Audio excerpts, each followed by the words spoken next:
listening to Give God 90, where we're not afraid of the tough biblical questions, because we will dig through the language, the culture, and the history to find the truth revealed in the words of our Creator.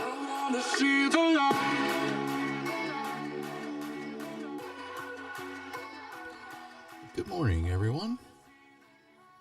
I hope you're enjoying your day as much as we are. My name is Jerry Mitchell, your host for Give God 90. Sitting in her supervisor seat is Myra. Hi, everyone. And it's probably a good thing. If you're new here, we appreciate you. If you've been here for a while, we really appreciate your prayers and support as well. Let me remind everybody, if you go to the website, there's all kinds of good stuff there, givegod90.com. You may see very soon some promotions for the new book coming out, Inheriting Lies. That's going to be, when you publish a book, the publisher kind of takes a lot of control over that kind of thing and when they put things out. The one we're using now is very methodical, and I appreciate that. But, I really wish it would have been done last spring. But that's okay. Don't forget, if you like what you hear, hit those like buttons, share buttons, all that kind of good stuff. And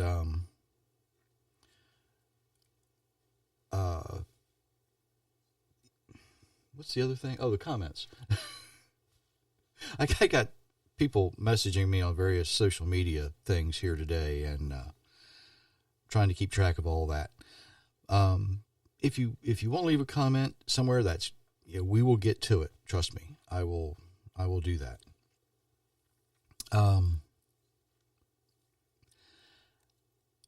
Sometimes when you look at biblical things and you look at unbiblical things, you need to look into some dark places, because you want to find answers, right? That's why most of the folks who listen to me and Myra, we go to these places, and I guess the best way to explain it is you shine some light, because people need to know the answer to some pretty gruesome questions sometimes. And this happens to be one of those times. Now, when we think about New Age, and I have to be honest, a few weeks ago, someone suggested that I look into this New Age Christianity, New Age church stuff. And as I began to look at it, and I started really digging into it, I realized this New Age Christianity is an extremely dark place. It actually absorbs light. For any light at all to illuminate it, it takes a very bright light, because, it's kind of like a black hole. You know what a black hole is? It's one of those things in space that the gravity is so heavy, it just absorbs all the light there is to absorb. It doesn't let anything away from it. And, that's kind of like a cult, right? The leader brings people in, and they never leave. So we're going to shine some light in the dark, because we're not afraid to go here. We're not afraid of the truth. We're not afraid to answer the questions. We're not afraid to dig through the language, the culture, and the history to find the answers. Now, if you are a practicing or proclaiming Christian, anymore, every time I hear the word Christian, I hear, oops. You keep using that word. I don't think it means what you think it means. And if you're familiar with that, that was from the movie Princess Bride, right? When we hear the word Christian, I don't think we're using that word the way it was originally intended.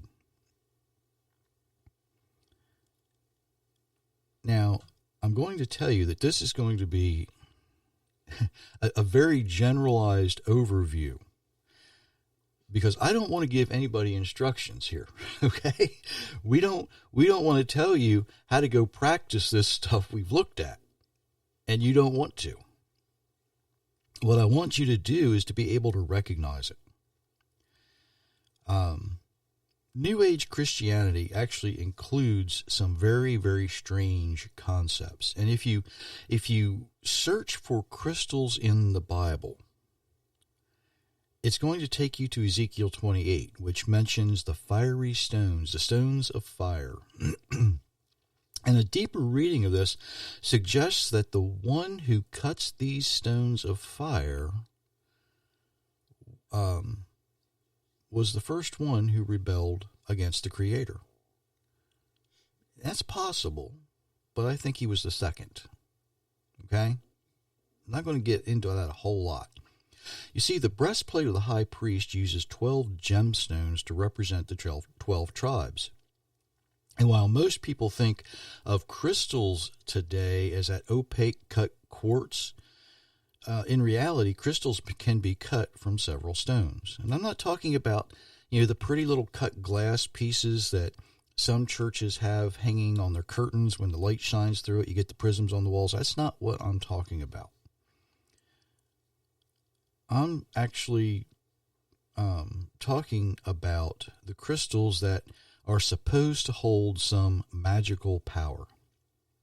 An article from Forbes Health updated in March of 2022 reads in part that the popularity of New Age beliefs, yoga, mindfulness, and alternative medicine over recent years has fueled a resurgence of interest in crystal healing, from crystal-infused water bottles and perfumes to gemstones, gemstone healing necklaces, facial and massages,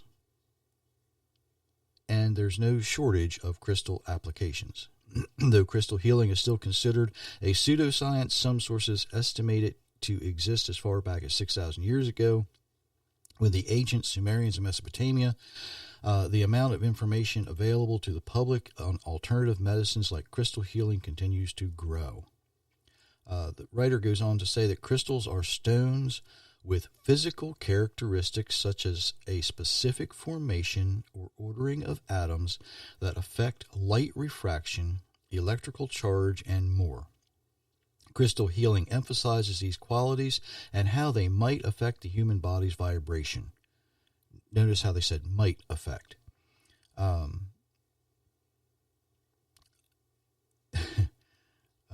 I lost my place. The vibration and frequencies can also be understood as key or vital energy that makes up any living entity. And this actually comes from Janelle Kim, a doctor of Chinese medicine and founder and formulator of JBK Wellness Labs. I could really go a long way here and go off the track, but I won't. Clear and rose quartz, amethyst, moonstone, and obsidian appear to be the most popular uses here. Okay? People, at least in the United States and in some other very upscale countries, I guess we can say, will go to these health spas and they'll place these crystals in various places on their body to energize and invigorate or stimulate muscles, joints, and possibly cure other ailments, and I will let your mind wander there as you will. Now, some people carry crystals in their pockets or in a charm bag, but the most dangerous, and be careful with this if you see them places where you think they shouldn't be, it is to turn the crystal into an idol. People will speak to them and pray to them, allowing your spirit to interact with them in a false hope that a rock is able to alter your body, your mind, or even your bank account. Think about that.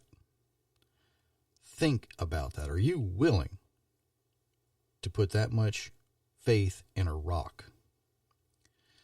Something that was created, not the creator.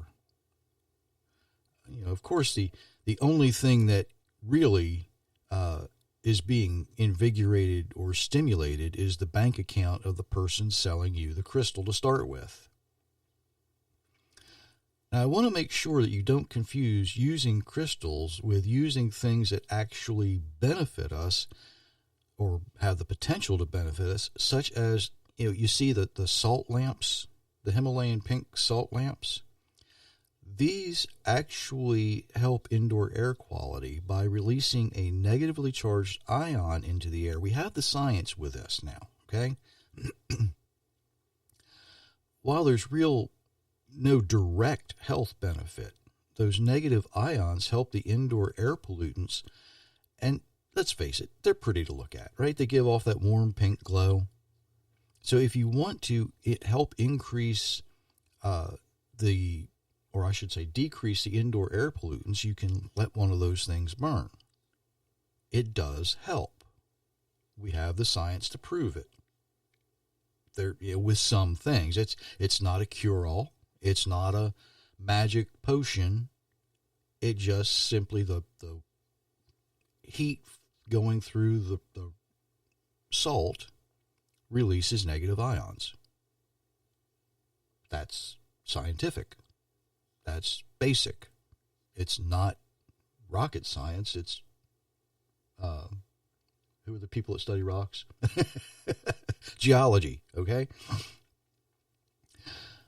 Maybe not geology. It's something, though. So while there's sufficient information to indicate, let me back up here a minute. If you've been listening for a while, you will know that I consider the first person who originally railed against the Creator to be a seraph. Okay? Not a cherub. Those are two different divine beings. Ezekiel 28 relates this a little differently and uses the word cherub in verse 14. Now, I don't really think that's a mistake. I think he's speaking about two different divine beings. Remember that after the first divine being rebelled against the Creator, others followed. It is entirely possible that, as described in other places in Scripture, the first to rebel would have been a seraph. But it is entirely possible that some of the cherubs followed, and what Ezekiel 28 describes is the cherub who actually was the one cutting gemstones and, the one being just so wonderful. And it's absolutely possible that that divine being, for lack of a better word, became the master. So don't let these terms fool you. There's some things that happen in the heavenly realm that we have enough information we can say, yep, that's exactly the way it is. But there's other things that we don't know the exact order in which they took place. Now, Myra's going to read a couple of different passages to get us ready for what's next. Go ahead and read those. You shall not make for yourself an idol in the form of anything in the heavens above, or on the earth below, or in the waters beneath. You shall not bow down to them or worship them. For I, the Lord your God, am a jealous God, visiting the iniquity of the fathers on their children's into the third and fourth generations of those who hate me, but showing loving devotion to 1,000 generations of those who love me and keep my commandments. Exodus 20, verses 4 through 6. You must not bow down to their gods or serve them to follow their practices. Instead, you are to demolish them and smash their sacred stones to pieces. Exodus 23:24. Be careful not to make a treaty with the inhabitants of the land you are entering, lest they become a snare in your midst. Rather, you must tear down their altars, smash their sacred stones, chop down their Asherah poles. For you must not bow down to any other god, for the Lord, whose name is jealous, is a jealous God, Exodus 34:12 through 14. Now, the Hebrew word for worship actually means to bow down. That's the action. Remember that Hebrew is an active language.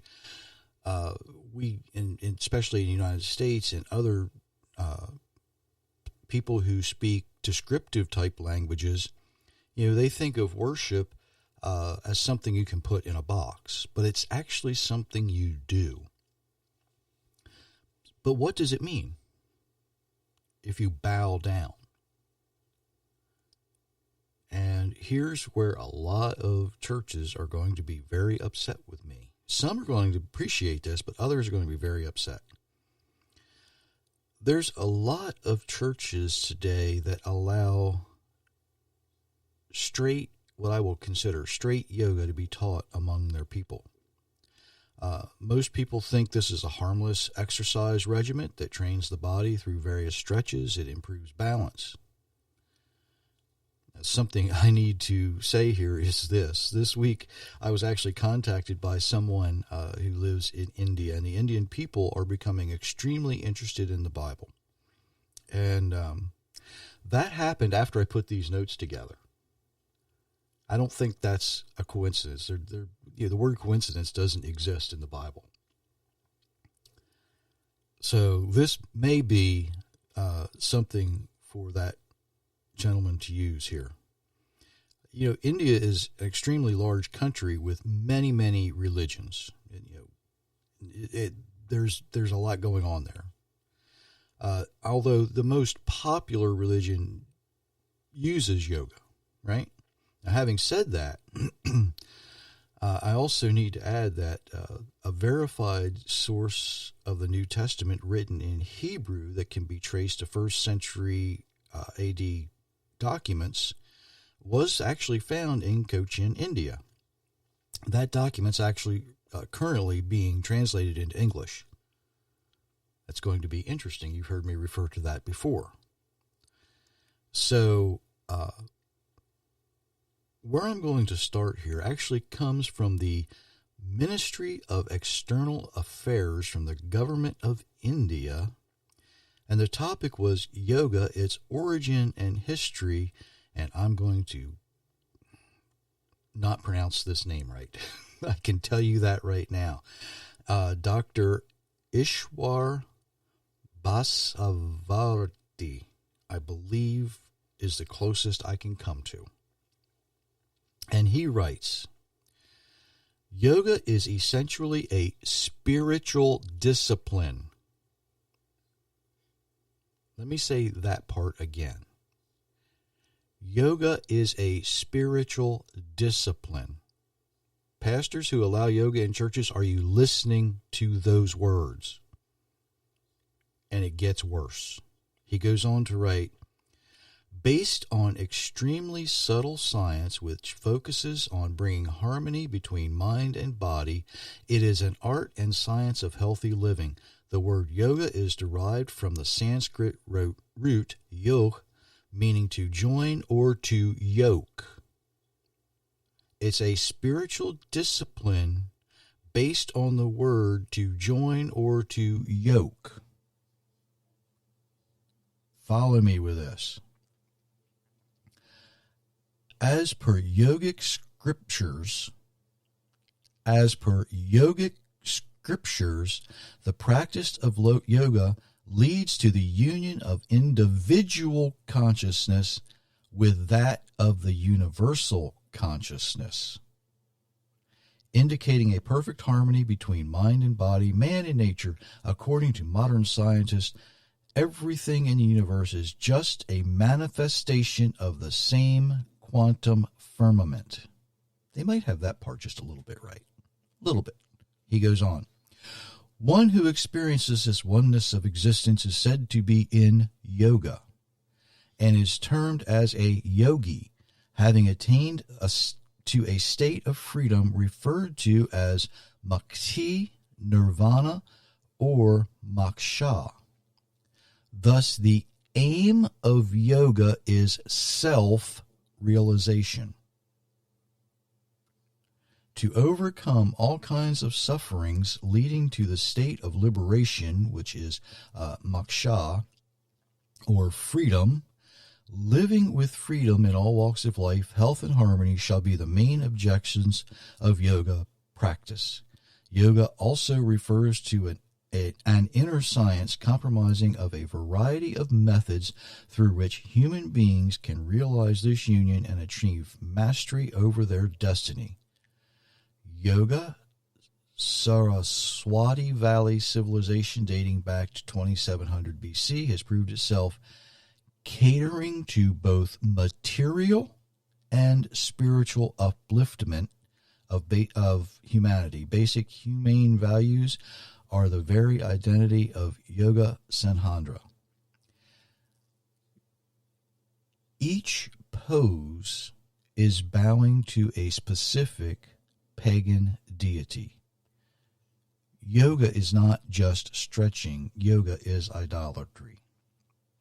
Okay? Now, if the aim of self-realization or getting in touch with oneself, this very act defeats what should be every Christian teaching, that Jesus, Yeshua, is the example that Christians should follow. After all, Yeshua taught that we treat others the way we would like to be treated. That's not self-centered. That's not selfish. It's the opposite. It teaches, what Yeshua was teaching is to love outwardly, showing compassion, showing care for the other person, so we in turn would receive the same. If we're looking to promote a self-centered, more materialistic lifestyle that gives empty promises of being uplifted, you're free to do that. There are, however, alternatives to the typical yoga that we see. These are exercises that anyone is capable of doing. Health-wise, there's nothing worse for the human body than to be inactive. Movement is imperative to good health. Now, I'm not a doctor, but I think anybody can agree with that. If you stop moving, what happens? Your muscles atrophy, your joints settle into one place, they begin to grow calcium deposits. We see it all the time. There's a reason that the people who are in comas and that type thing get moved. They don't just lay on their back. There are people that come in and move them, right? Yes. So movement is imperative to health. Our Creator did not design us to be immobile. Remember, 6 days you will work. 1 day you get to rest. That's what gets you through life. If your place of worship, if where you go, if your worship community includes yoga, includes crystals, if they, there's other stuff. I don't know if I'll have time to get into it. You might want to reconsider it. Yoga actually contorts your body into some very unnatural positions. And the yoga teachers are out there screaming, no, it doesn't. Yes, it does. True yoga contorts your joints into unnatural positions.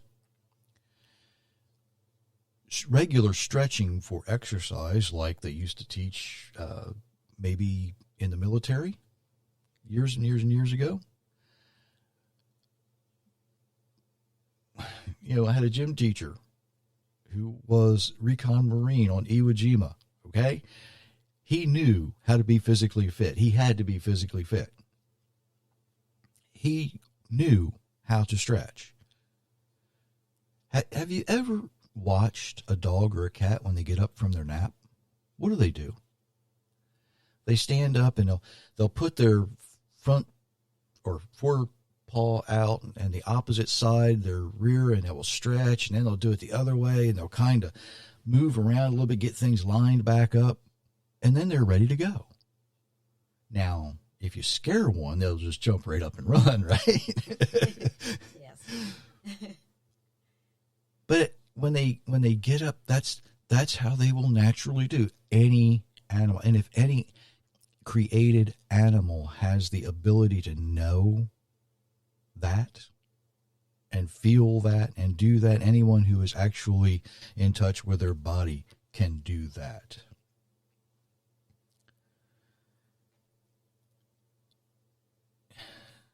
Some folks might be saying, well, yeah, my church offers these exercise classes, but how do I know? How do I know they're not teaching me something I shouldn't be doing? If it seems unnatural, if you hear certain key words like bow in this position, if you hear things that don't sound, I don't want to say kosher here, but you know what I mean, right? If they sound out of place, out of whack, they probably are. If your inner spirit is saying something's not right, it's probably not. There's nothing wrong with being physically fit. Most people today don't get the exercise they actually need through their work. But be very, very leery of stretches that seem to cause more pain than benefit.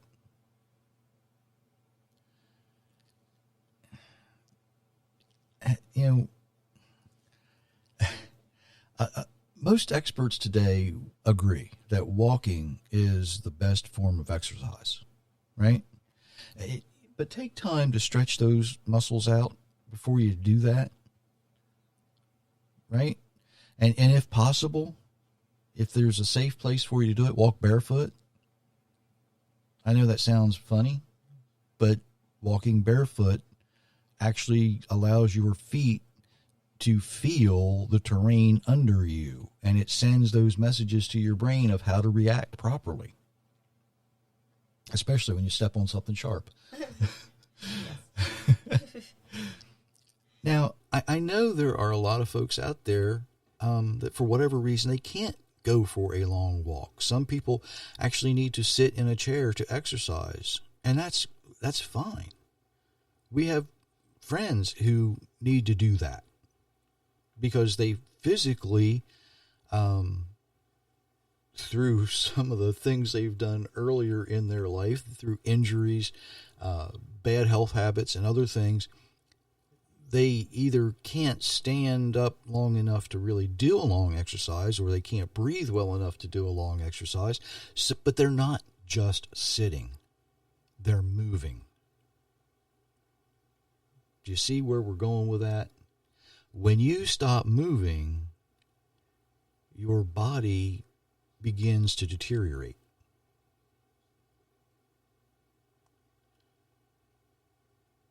But don't move in such a way that it's going to contort you into a place where, you know, these lesser gods or idols or whatever, don't be taken there. Don't let it take you there. I'm running a little long, but there is something else because I need to touch on music. I can't do this without touching on music. And it's kind of a two-edged sword for me, a little bit. I used to lead the praise band for the church that we attended, right? And let's face it, a lot of people think that Christian music or church music is that long, slow, boring dirge that just goes on and on forever without any feeling, without any meaning. That's not what real worship music is. It's also not the head-banging stuff that you hear today either. When I was choosing songs that we would sing, I tried to match those songs with the message that was going to be presented the best I could. What that did was it helped put everyone in the mindset of what that message was going to be about, and they would hear they would hear the message and remember the songs they had just sung, and be able to put that together. Now, music in many forms has been used over the years to motivate people in many ways, right? Some tribal customs around the world use music to prepare warriors for battle.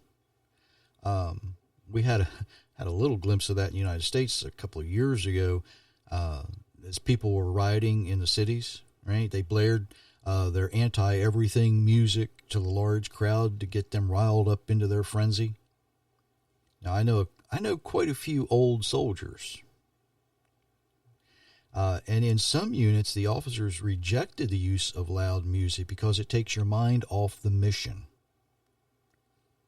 While others, they encouraged it to get those soldiers pumped up for battle. Think about the way you've actually seen music used. Maybe you've been someone who's been influenced by it, some kind of music in one way or another. There's a reason that headline bands use what's known as a warm-up band for their performance.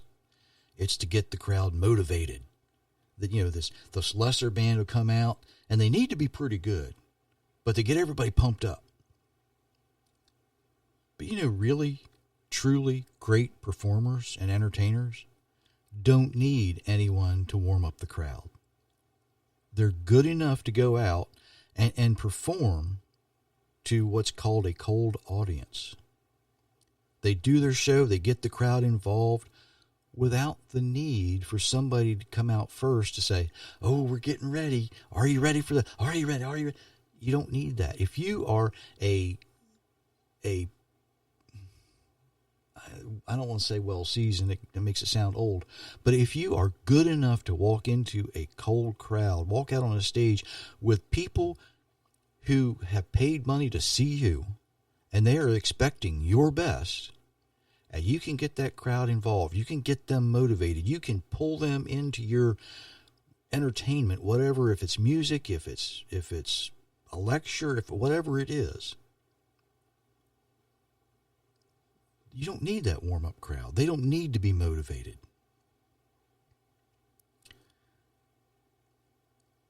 All too often, drugs were used in conjunction with music in order to get people enthused about, whatever the leaders might want them to do.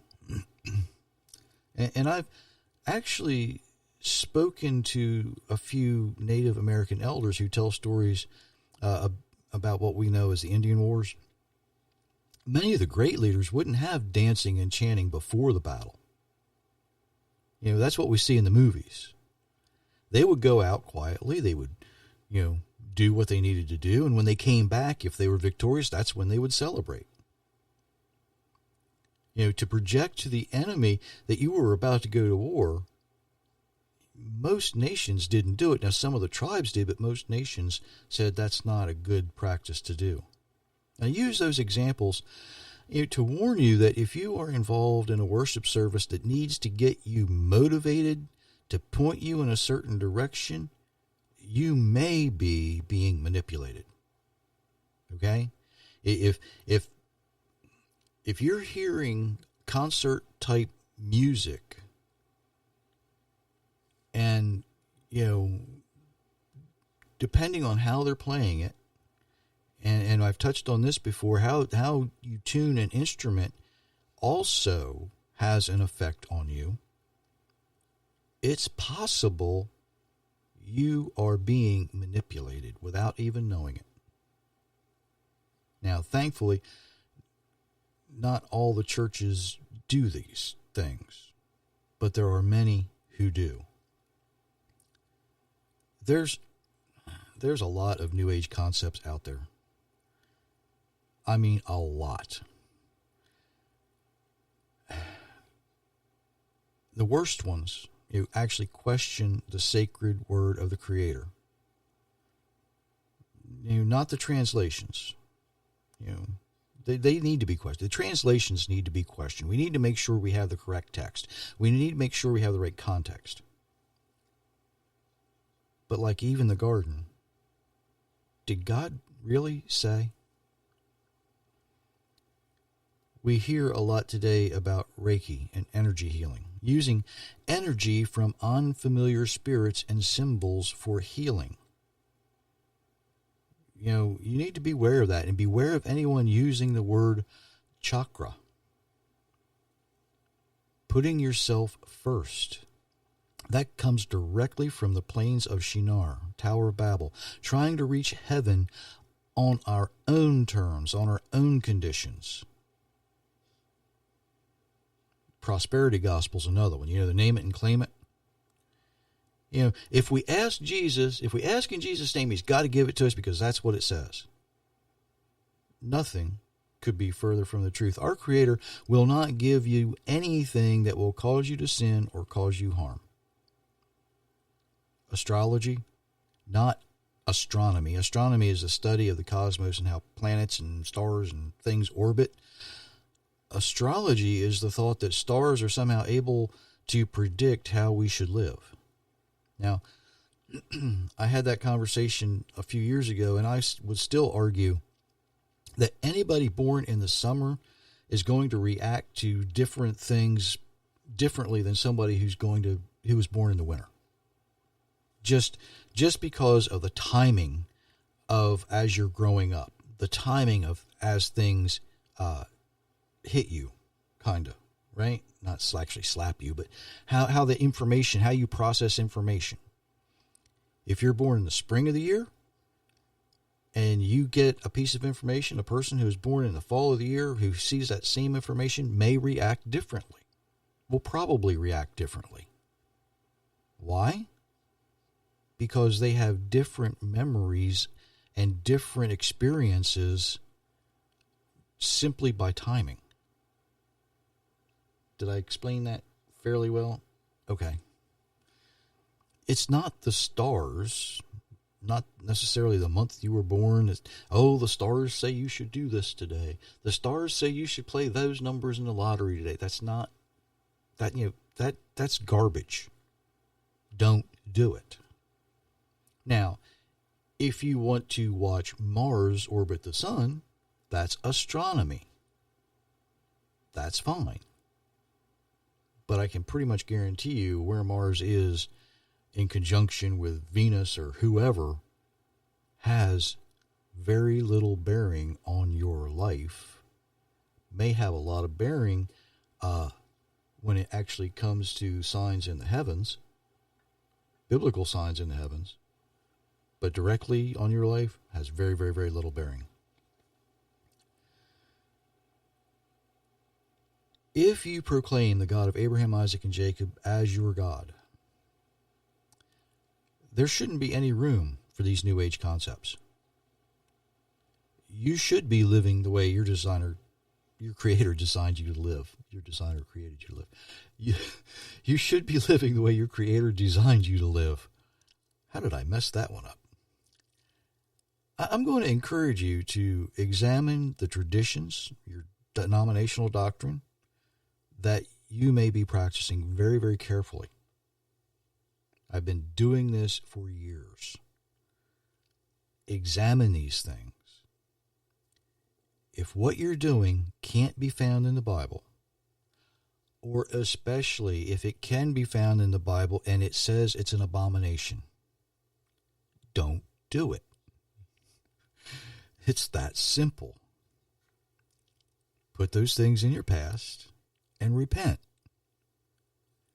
Don't get caught up in this New Age garbage stuff. Your eternity actually does depend on it. Now, hopefully I can go back and start looking at some happy things because I think I've spent enough time in the darkness over the last couple of weeks researching this. Did you have anything you wanted to add to all of that? Thank you for joining us today. And if you have any questions about whether an exercise group at your church is not right for you, just pray about it. You'll know. Absolutely. If your spirit says it's not right, chances are it's not. Excuse me. Until Thursday, we will offer you many, many, many blessings.